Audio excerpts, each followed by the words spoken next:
एक बार सब लोग हाथ जोड़ करके जय बोलो कृष्ण कन्हैया लाल, नंद के लाला की, नंदगाम धाम की, ब्रज 84 कोस यात्रा की। एक बार सब लोग हाथ उठा करके प्रेम से बोलो राधे राधे राधे राधे राधे राधे। वृंदावन सो वन नहीं और नंदगाम सो गाम, वंशी वट सो वट नहीं कृष्ण नाम सो नाम। ब्रज 84 कोस में 4 गाम निज धाम, वृंदावन और मधुपुरी वर्षानो नंदगाम। राधे राधे, जय श्री कृष्णा। आज हम आए नंदगांव के चरण पहाड़ी मंदिर पर। तो यहाँ हमारे साथ नंद बाबा के ग्वाले हमारे साथ हैं। ये हमें बताएंगे इस चरण पहाड़ी की महिमाएं। महाराज जी, क्या है यहाँ की महिमाएं? जिस स्थान पे आप लोग खड़े हैं जी इस स्थान का नाम है चरण पहाड़ी। जी। चरण पहाड़ी का मतलब बहुत लोग तो नहीं समझ पाते हैं इसके मीन्स क्या है, लेकिन इसका एक कारण है। जिस समय भगवान कृष्ण की बांसुरी वादन जब हुई, जी ठाकुर जी की बांसुरी क्या बजती है, क्या बजती थी, तो ठाकुर जी की जब बांसुरी वादन जब हुई, गोपियों का मन को चुराने के लिए, लीला करने के लिए, तो नित्य प्रतिदिन भगवान कृष्ण माँ यशोदा से आज्ञा लेकर के ब्रज में गाय चराने के लिए और ब्रज भ्रमण के लिए जाते थे। एक पंथ दो काज, चलो सखी जहाँ चालिए, जहाँ बसत ब्रजराज, जय हो। गोरस बेचत हरि मिले, एक पंथ दो काज। भगवान कृष्ण गाय के बहाने से ब्रज में जाते हैं। ब्रज में जब जा रहे हैं, गाय चरा रहे हैं, तो गाय तो ब्रजमंडल में चरती है, पर लेकिन भगवान कृष्ण उतने टाइम में अपनी गोपियों के साथ और अपने ग्वाल वालों के साथ ये ब्रज में लीला करते घूमते फिरते। जिस समय भगवान कृष्ण ने बांसुरी जब बजाई, कदम वृक्ष के नीचे खड़े होकर के जब बांसुरी बजाई, तो ये जो चिन्ह आप लोग देख रहे हैं, जिस पर्वत के ऊपर में या जिस शिला के अंदर में जो पर्वत में जो चरण बने हुए हैं, ये ऐसा नहीं है कि मशीन से दस्तकार से बनवा लिया गया हो, नहीं, ये उसी समय के चरण हैं, चिन्ह है भगवान कृष्ण के। जिस समय भगवान कृष्ण ने बांसुरी वादन किया। तो ये महाराज का ऐसे कैसे पैर आ गए? मतलब पिघल गए थे पत्थर या क्या हुआ? जो स्टेप भगवान कृष्ण जिस समय बांसुरी बजाते टाइम जो स्टेप भगवान का था, 1.5 पैर पे खड़ा होना। अच्छा, मतलब 1.5 का समझो कि 1 पैर पूरा और 1 पैर का अंगूठा और आधा सहारा लकड़ी का, जिसको बोलते हैं लकुट। हाँ, तो उसका इसमें पूरा की पूरा ये चीज आपको देखने को मिलेगा। इसमें चरण चिन्ह भी है। उधर जहाँ तुलसी दल रखा है वो भगवान का पैर का अंगूठा और लाठी का हूदा, लकुट जिसको भगवान का बोला जाता है। ये दोनों चीज यहाँ आप। और दूसरी बात, सबसे बड़े भाग्य वाली बात ये है कि पूरे ब्रजमंडल में, ऑल इंडिया वर्ल्ड, कहीं भी चले जाना, ये दर्शन केवल तुम्हें नंदगांव में ही मिलेगा, अन्य तुम्हें कहीं नहीं मिलेगा ब्रज में भी। तो ये यहाँ चरण पहाड़ी गाय चरावे के बहाने से मैं निकसी हूँ। तो भगवान कृष्ण के साथ भी ब्रज गोपियां अपने घर वालों से, अपने पति से गायों का बहाना लेकर के निकल जाती थी और भगवान के साथ लीला करती थी। मैं पुजारी नंद बाबा मंदिर सेवायत ठाकुर जी का चरण सेवक, आप लोगों का बहुत बहुत धन्यवाद नंदगांव पधारने पर। और समस्त वैष्णव बंद भक्तजन जो हमारी इस वीडियो को देखेंगे, सुनेंगे और देख करके, सुन करके और इस दृश्य का आनंद प्राप्त करने के लिए धाम नंदगांव जरूर पधारें। जय नंद लाला की। राधे राधे। एक बार सब लोग हाथ जोड़ करके जय बोलो कृष्ण कन्हैया लाल, नंद के लाला की, नंदगाम धाम की, ब्रज 84 कोस यात्रा की।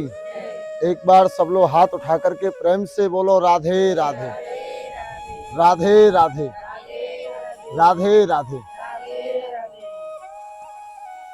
वृंदावन सो वन नहीं और नंदगाम सो गाम, वंशी वट सो वट नहीं कृष्ण नाम सो नाम। ब्रज 84 कोस में 4 गाम निज धाम, वृंदावन और मधुपुरी बरसानो नंदगाम। मधुपुरी बोलते हैं मथुरा जी को, जो कि मधु नाम के दैत्य हुए जिन्होंने मथुरा जी को बसाया। देव की गर्भ शंभूते यशोधा वस्तलो हरि। भगवान कृष्ण का जन्म देवकी मैया के गर्भ से कंस की जेल के अंदर मथुरा में हुआ। जमुना पार करके भगवान कृष्ण को पहुंचा दिया रातों रात नंद बाबा के यहाँ गोकुल में। गोकुल में नंद बाबा को जब राक्षसों ने परेशान किया, तब नंद बाबा ने गोकुल गांव को छोड़ करके ये अपने नाम से पहाड़ी के ऊपर में नया गांव बसाए हैं नंदगांव। जिस पर्वत पे आप लोग जाएंगे और जिस पर्वत के आप लोगों ने यहाँ दर्शन किए, ये कोई साक्षात भूमि है। ये कोई ऐसा नहीं है कि मतलब अपने ला करके कहीं से इकट्ठा कर दिया और पर्वत बना दिया, नहीं, प्राकृतिक चीज है। ये जो पर्वत है, जिस पर्वत के ऊपर में हम लोग चप्पलों से भी चलते हैं, पैरों से भी चलते हैं, और जाने अनजाने में भी हम लोगों से अपराध जो होते हैं, उनको भगवान शिव सबको क्षमा प्रार्थी करते हैं। क्योंकि ब्रज में 3 देवता हैं जो कि पर्वत रूप में वास करते हैं, ब्रह्मा, विष्णु और महेश। ब्रह्मा जी का पर्वत है बरसाना, विष्णु जी का पर्वत है गोवर्धन गिरिराज जी, और ये भगवान शिव जी की पहाड़ी है नंदीश्वर पर्वत। यहां कंस के लिए श्राप लगा हुआ है, कंस तू या तेरा भेजा हुआ कोई भी राक्षस यहां आएगा तो ब्रज में पाषाण पत्थर का हो जाएगा। जिस पर्वत में आप लोगों ने ठाकुर जी के चरण चिन्हों के जो आप लोगों ने जो दर्शन किए हैं, पूरे ब्रजमंडल में आप चले जाना, 252 किलोमीटर के अंदर में हमारा पूरा ब्रज 84 कोस बसा हुआ है। यहां जैसा दर्शन तुमको पूरे भारतवर्ष में नहीं मिलेगा। वो क्यों नहीं मिलेगा? उधो मन ना भय 10-20 एक हतो सो चलो गयो श्याम संग को आराधीश। भगवान कृष्ण ब्रज गोपियों के मन को मोहने के लिए गायों को चरा करके जब भगवान कृष्ण घर के लिए जब वापस आते हैं, तो कदम वृक्ष के नीचे खड़े होकर के भगवान कृष्ण ने बांसुरी वादन किया। बांसुरी वादन जब भगवान कृष्ण करते थे, तो भगवान कृष्ण की 16,108 रानियां थी। भगवान कृष्ण की बांसुरी की धुन सुनने के कारण अपने घर का कार्य, अपने पति की सेवा, अपने बच्चों का कार्य छोड़ करके भगवान कृष्ण के पास दौड़ करके आती थी। और पति धर्म से सेवा बढ़कर के संसार में कोई दूसरी सेवा नहीं है। फिर भी वो अपने पति को सेवा ना करके भगवान कृष्ण की बांसुरी सुनने के लिए यहाँ आती थी। तब भगवान कृष्ण ने जब बांसुरी वादन जब किया, पहाड़, पेड़ और ब्रज गोपियों का जो मन जो था वो सब पिघलने लगा। जैसे हम लोग घर में लाइट नहीं आती है तो मोमबत्ती का उजाला करते, तो मोमबत्ती आग के प्रकाश से जैसे पिघलती है, ऐसे ही पर्वत पिघलने लगा। तब यहाँ भगवान के चरण बने। ये तो हुई चरण पहाड़ी की महात्मा। इससे पहले आप लोग शिव जी का दर्शन करके आए थे आशीश्वर महादेव। जिस स्थान पे आप लोगों ने दर्शन किया वो शिव जी का मंदिर है आशीश्वर महादेव, जहां भगवान शिव जी की आशा पूर्ण हुई। कैलाश से भगवान शिव दर्शन करने के लिए आए थे। उनके शिव जी के गुरु जी ने बताया कि जो मेरा जो नाथ है वो ब्रज में जन्म माँ यशोदा के घर में ले चुका है और उसका दर्शन करने के लिए आप जाओ। शिव जी जब यहां दर्शन के लिए आए, मैया ने दर्शन नहीं करायो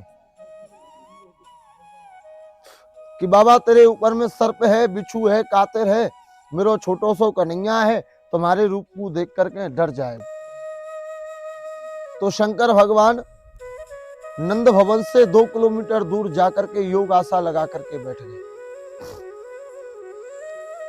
भगवान कृष्ण रोने लगे क्योंकि भगवान के द्वार से अगर कोई भक्त अगर नाराज होकर के चला जाता है, ये तो सबसे बड़ा पीड़ा का विषय है। तो भगवान कृष्ण के घर से यशोदा मैया की जो सहचरी जो सखिया थी, वो बाबा को बुलाने गई कि चल रे योगी नंद भवन में यशमत माए बुलावे, वाके लाला को नजर लगी तो पैराई नोन करवा। शंकर जी ने ये जब बातें सुनी तो शंकर जी अपने मन में बहुत प्रसन्न हुए कि मेरे नाथ ने मेरी हृदय की पुकार सुन ली। शंकर जी आए, ठाकुर जी का दर्शन किया, ठाकुर जी की राइनोन से नजर उतारी। तो मैया ने फिर एक और बात कही, रह रे योगी नंद भवन में और ब्रज में वासो कीजिए, जब जब मेरो लाला रोवे तब तब दर्शन दीजिए। तो आज भी हमारे कन्हैया जी की नजर उतारते हैं तो केवल शिव जी उतारते हैं। अब ठाकुर जी का दर्शन तो दूर से होता है, शिव जी ने ठाकुर जी को निहार लिया, लाला ने बाबा को निहार लियो। अब शिव जी कह रहे हैं मैया से, मैया तेरा जो ये लाला है, ये लाला नहीं है, ये तीनों लोकों का नाथ है। और मेरे जो सिर में जो जटा है, इन जटाओं में एक जटा ऐसी है कि अब तुम्हारे लाला के चरण अगर मेरे मस्तक पे अगर पड़ जाएं, तो वो जटा आपके लाला के चरणों को स्पर्श करेगी तो जीवन में कभी आपके लाल को नजर नहीं लगेगी। उसी दिन से शिव जी हमारे नंद भवन में विराजमान है। आप दर्शन करेंगे, कहीं भी चले जाना, शिव जी आपको पूरे परिवार के साथ मिलेंगे। गणेश जी भी मिलेंगे, पार्वती मैया भी मिलेंगी, ब्रह्मा विष्णु महेश ये भी मिलेंगे, नादिया जी भी मिलेंगे। पर नंद भवन के अंदर में विशेषता ये है कि शिव जी अकेले विराजमान है, वहां कोई परिवार का सदस्य साथ नहीं आया। एक बार बोलो शंकर भगवान। 2 शब्दों में अब यहाँ की नंद बाबा की महिमा है। देव की गर्भ शंभूते यशोदा वस्तलो हरि। ये नंद गांव है, नंद बाबा के नाम से बसा हुआ गांव है नंद गांव। जिस पर्वत पे आप लोग चलेंगे, जिस पर्वत के ऊपर में हमारे कन्हैया जी का जो महल बना हुआ है, उस पर्वत का नाम है नंदीश्वर पर्वत। और उस पर्वत के ऊपर में पहले मंदिर नहीं था, पहले गुफा थी। भगवान को जब गोकुल छोड़ करके आए तो नंद बाबा भगवान कृष्ण को गुफा में ला करके रहे थे। गुफा में जब ला करके रहे तो गुफा में नंद बाबा के कुलगुरु भजन करते थे। शांडिल्य मुनिजनों ने एक आसन पर बैठ करके 6,500 वर्ष तपस्या की और कंस के लिए श्राप दिया कि कंस तू या तेरा भेजा हुआ कोई भी राक्षस प्रजाति का या असुर अगर आएगा तो ब्रज में पाषाण पत्थर हो जाएगा। नंद बाबा निष्कंटक होकर के रहे कि अब मेरे लाला को कोई डर कोई भय नहीं है कि यहां जो आएगा वो पत्थर हो जाएगा, क्योंकि ये मेरे कुल गुरु जी का आशीर्वाद। तो मंदिर में भगवान को छुपा करके रहे। मंदिर का जो जीर्णोद्धार जो कराया भरतपुर के राजा सूरजमल ने कराया था।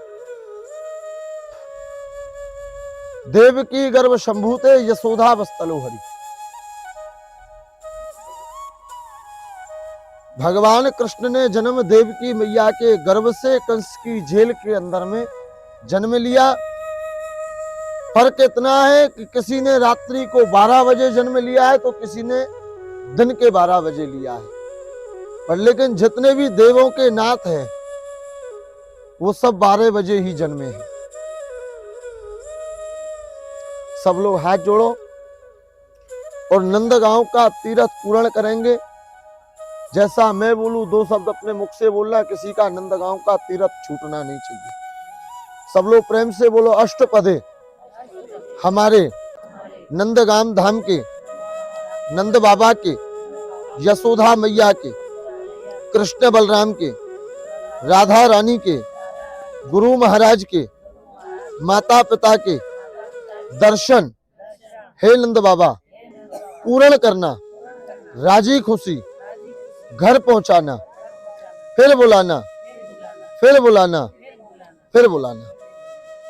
ये आप लोगों का दर्शन महिमा यात्रा हो। 2 शब्दों में यहाँ की महिमा है जिससे सुनने से भक्तों का कल्याण होता है। 1 बार अयोध्या, 2 बार द्वारिका और 3 बार त्रिवेणी में जाकर के नहाओगे, 4 बार चित्रकूट, 9 बार नासिक और 12 बार बद्री केदारनाथ घूम करके आओ। कोटबार काशी, केदारनाथ, रामेश्वर, गया, जगन्नाथ आदि तीर्थ कर आओगे। होते हैं दर्शन प्रत्यक्ष नंद लाला के। नंदगांव जैसा आप आनंद कहीं नहीं पाओगे। क्यों नहीं पाओगे? उसका कारण है, पूरे विश्व में आप कहीं भी चले जाना, राधा और कृष्ण दोनों साथ में मिलेंगे, पर लेकिन नंदगांव एक ऐसा स्थान है, यहाँ नंदगांव में राधा रानी जी की ससुराल है, तो यहाँ राधा रानी जी बहू बनकर के विराजमान। हमारे तुम्हारे घरों में आज भी ये प्रथा जारी है कि ससुर से पर्दा करके, मर्यादा करके यहाँ बहन बेटी, बहू बेटी रहा करती थी किसी समय पे। आजकल तो क्या है कि मॉडल जमाना है, ना तो घर में सास की पता चलती है, ना बेटी की पता चलती है और ना बहू की पता चलती है। पर लेकिन हमारे नंदगांव में ये प्रथा आज भी है। मर्यादित से ही यहाँ सब लोग दर्शन करते हैं।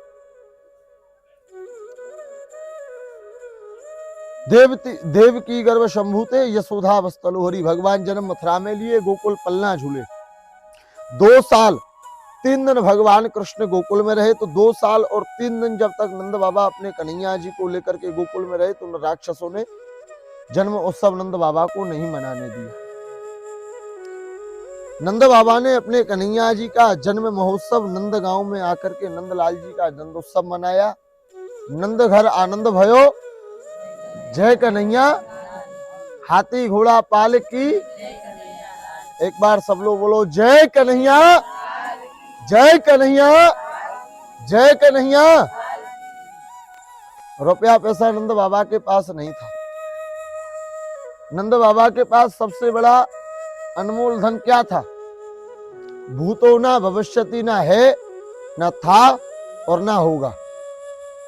9 लाख गैया, जिनमें से 2 लाख गैया यहाँ के ब्राह्मणों को भोजन करा करके कन्हैया जी के हाथ से गौदान दिए। आज भी सामर्थ्यवान भक्त लोग हमें ब्रज में खरीद करके गौदान करें, परंतु मन सबका है, सामर्थ्य नहीं है। वो क्यों नहीं है? क्योंकि जितने पैसे की गाय आती है उतना पैसा तीर्थ यात्रा में, तीर्थ लोग यात्रा करने के लिए लेकर के निकलते हैं। उन लोगों के लिए नंद बाबा मंदिर की कमेटी ने और नंद बाबा की धर्म नगरी ने यहाँ छोटी छोटी 2 अल्प सेवाएं रखी हैं, जिनका छोटा छोटा दान है। अगर आपका मन माने, आपका आत्मा माने, और सबसे बड़ी बात बढ़ करके ये है कि हमारे नंदलाल कन्हैया जी ने अगर आपको दिया हो और देने के योग्य अगर बनाया हो, तो इतने बड़े भक्त मंडल में, राजस्थान वालों में कोई भी एक भक्त हो कि महाराज ठाकुर जी की चरण पादुकाओं पर बैठ करके ठाकुर जी के धाम में अपने हाथ और पैर की शुद्ध पवित्र नेक कमाई में से भगवान के धाम में हम सेवा करना चाहते हैं। सबसे बड़ी सेवा क्या है? हमारे नंदगांव धाम के अंदर में यहाँ 2 सेवाएं, मुख्य सेवाएं मानी जाती हैं। एक गौ सेवा और दूसरी ब्राह्मण भोजन सेवा, क्योंकि भूखे को भोजन और प्यासे को पानी सब लोग पिलाते हैं। सबसे बड़ी अल्प सेवा हमारे नंदगांव धाम में कन्हैया जी के 1 दिन के 1 बार के माखन भोग की सेवा और 500 गायों में से 2 गौ माता के पालन की सेवा का सहयोग यहाँ 1101 रुपया रखा गया है। देने वाले भक्त का नंद बाबा की नगरी में नाम बोला जाता है और ठाकुर जी के धाम में गौ माताओं के लिए चारा खिलाया जाता है, क्योंकि संसार सागर में जीवन को जीने के बाद और जीवन समाप्त होने के बाद एक गऊ ऐसी है जो बैतरणी नदी को पार कराती है, जिसके अंदर में 33 करोड़ देवता वास करते हैं। नर सेवा करने से हमेशा नारायण की प्राप्ति होती है। यह 1101 रुपया नंद बाबा की गौ माता के चारे की सेवा है। ये नहीं बने 501 रुपया संत ब्राह्मणों के भोजन में अन्नदान की सेवा है। इतने बड़े भक्त मंडल में आप लोगों में कोई भी ऐसा भक्त हो कि महाराज मुझको भगवान ने दिया है, अपने हाथ पैर की शुद्ध पवित्र नेक कमाई में से, अपने पति की कमाई में से, या अपने परिवार की या अपने बच्चों की कमाई में से सबसे पहले भगवान के धाम में मैं सेवा करना चाहती हूँ, वो ठाकुर जी के धाम में बैठ करके सबसे पहले अपना हाथ उठाना, अपना नाम बताना और ब्रजवासी ब्राह्मण का आशीर्वाद लेकर के अपना नंदगाम धाम में अपना यात्रा सफल कराना। धर्म के रहे अगाड़ी और मैया पाप के रहे पिछाड़ी। जहाँ धर्म का काम हो वह हमेशा सबसे आगे रहना चाहिए, और जहाँ पाप का काम हो वह हमेशा सबसे पीछे हट जाना चाहिए। लंका में राम का भक्त रहता था केवल एक विभीषण, जो कि राम जी की मृत्यु दुश्मन शत्रु वो स्वयं उनके चाचा जी हुए, पर लेकिन भगवान राम के सामने और उनकी तेज प्रताप के कारण उनके चाचा की भी नहीं चली। फिर भी धर्म की जीत हुई, अधर्म की जीत नहीं हुई। तो इसी प्रकार सनातन धर्म में गौ सेवा सबसे श्रेष्ठ है, और सबसे श्रेष्ठ है ब्राह्मण भोजन सेवा।